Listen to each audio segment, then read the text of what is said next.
یو بل مسله د عزتمندو غریبانانو ته او متوسط خلکو ته دا پیخیږي. هغه خلکو سره چې هغوی سره خپل کورونه نه وي یا د ګاډي ضرورت دی ګاډی او سره نشته یا د دکان ضرورت دی دکانو سره نشته. عموما فارن کنټریز چې کم خارجي ممالک دي په هغه مملکتونو کې او ملکونو کې او حکومتونو کې او ریاستونو کې یو خاص طریقه ده چې هلته یو انسان کور علي او یا داسې لوی اداره دکان علي یا ګاډی علي، نو هغه ملکونو کې ټول معاملات د بینکونو په واسطې سره چې کوم دی کېږي. نو تا ته د یو شي ضرورت دی یا هغه ملکونو کې بعضې کسانو ته ضرورت دی، نو د بینک نه بغیر ته څه پراپرټي نشي اخیستی چې کوم ځای کې ته کور علي، نو هلته مسلمانان بینکونو ته مجبوری. یا مثلا دلته یو غریب سړی دی خپلې پیسې ورسره نشته او څوک ورله قرض نه ورکوي او دا غواړي چې زه د بینک په ذریعه باندې څه کور والم پراپرټي والم، یا یو سودخور کس دی هغه ته وایي چې ماله یو څیز واله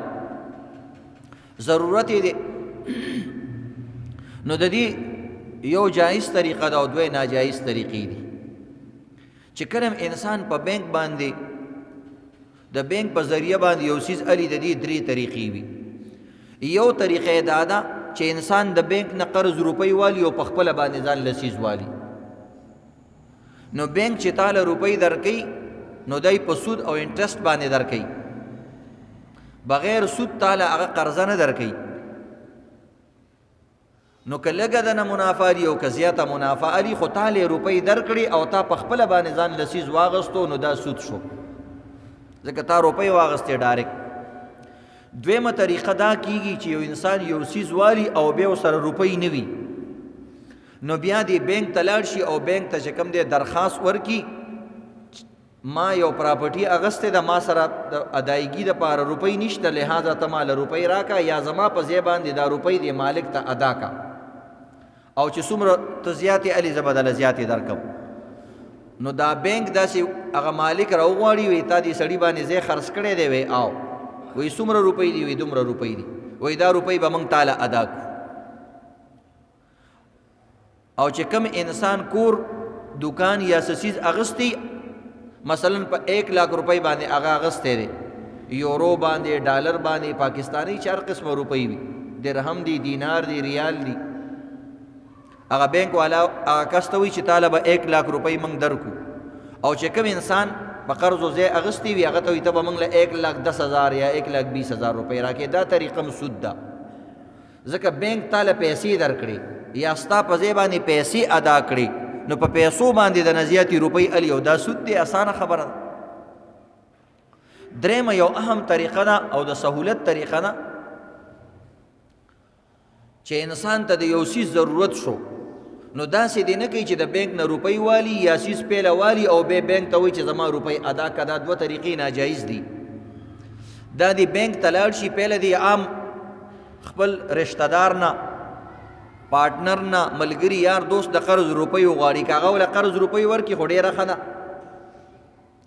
څیز به م ورته په خپل ریټ باندې میلاو شي او قرضدار به وکړي. خو عموما نن سبا خلکو سره قرض نه کوي، یا که قرض کوي نو د میاشت 2 میاشتې 3 میاشتو قرض کوي.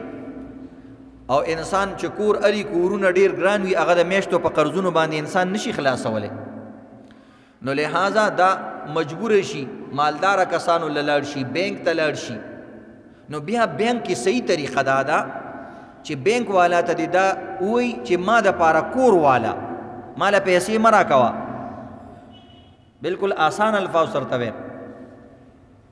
مال کور واخلا، مال موټر واخلا، مال دکان واخلا،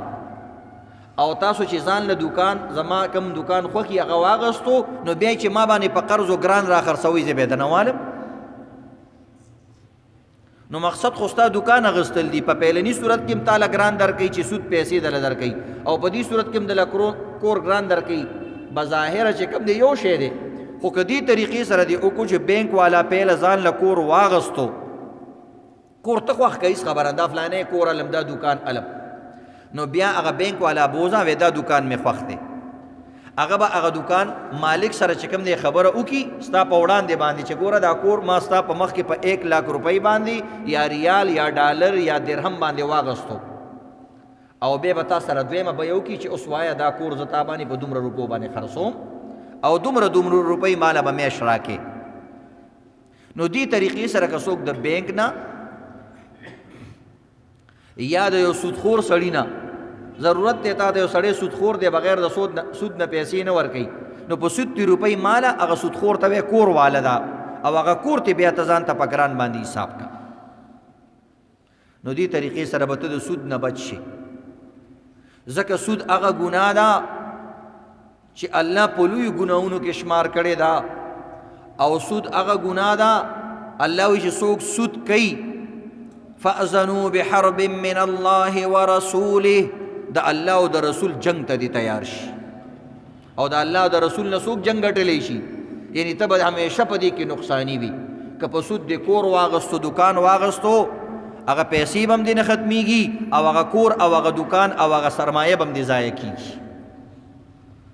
او کم انسان چې سود کوي د انسان د غریبۍ نه د انسان د محتاجۍ نه د انسان د ضرورت نه او د انسان د کمزورۍ نه غلطه فایده الی او په سود باندې روپۍ ورکوي د قیامت پر ورځ الله رب العزت وایي دا سودخور انسان به لیونی راپاسیږي د په دنیا کې په خپل ظلم د وجې نه خلک لیونی کړي دي وایي الله وایي زما د قسم وي دا به د قیامت پر ورځ باندې لیونی راپاسو نو بهرحال عزتمندو چې کلم انسان ته ضرورت راپیښیږي هر انسان باندې هر قسم حالات راځي نو بهر ممالکو کې عموماً بغیر د بینک نه ته کور نشي اغستی ټول عمر به د کرایه په کور کې اوسېږي نو که هلته څوک ځان د پراپرټۍ خاوند کوي مالک کوي نو د دې طریقه دا ده چې د بینک په ذریعه د کور والي او د هغې رسک او ضمان ټول د بینک طرف ته منتقل شي او د هغې نه پس د بینک نه دا والي نور په قرض او په قسط باندې ته ګران څیز اغستی شي دا ناروا نه دی نو دا هغه ملکونو کې دا خلکو د پاره او زمونږ ملک هم خلک داسې کولی شي اوس میزان بینک دی او بعض بینکونه دي نو بعض خو داسې غیر سودي بینکونه دي هغوی تاله طریقه ټوله برابروي صحیح طریقې سره تاله کور پراپرټي هغه دله الي او بیا تا باندې خرڅوي کله چې مینس کې ایسیډز راشي ګوډز راشي اشیا راشي او هغه تا باندې څوک ګران خرڅوي دا خو ناروا نه ده که نه یو څیز دی یو دکاندار په یو ریټ خرڅوي بلې په بل خرڅوي نو که په قرضو باندې څه بل ریټ مقرر شو څه ناروا نه د څیز ګران میلاو شو نور خو پکې څه خبره نشته او پیسې چې علي نو دا خو سود دی واضحه او ډېرې ورکې بعض بینکونه او بعض مختلف نمونه باندې لوي دا خو جي موږ د منافع ده که نه زموږ د دې پیسو نو د سود معنا هم منافع ده که نه سود څه ته وایي منافع ته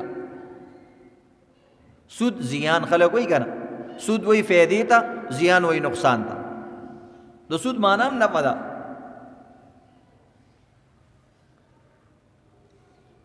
بعضی گمراه خلق دی عزتمندو هغوی وی د نبی علیہ الصلوۃ والسلام زمانه کې چې کوم سود وی هغه د غریبۍ د وجې نه ځکه نارواو نو اوس وی غریبي نشته جایز دی نه قرآن کې الله مطلقاً بیان کړی دی چې سود ناروا دی خپې اوبو ته کول نه دي پکار نو دا عزتمندو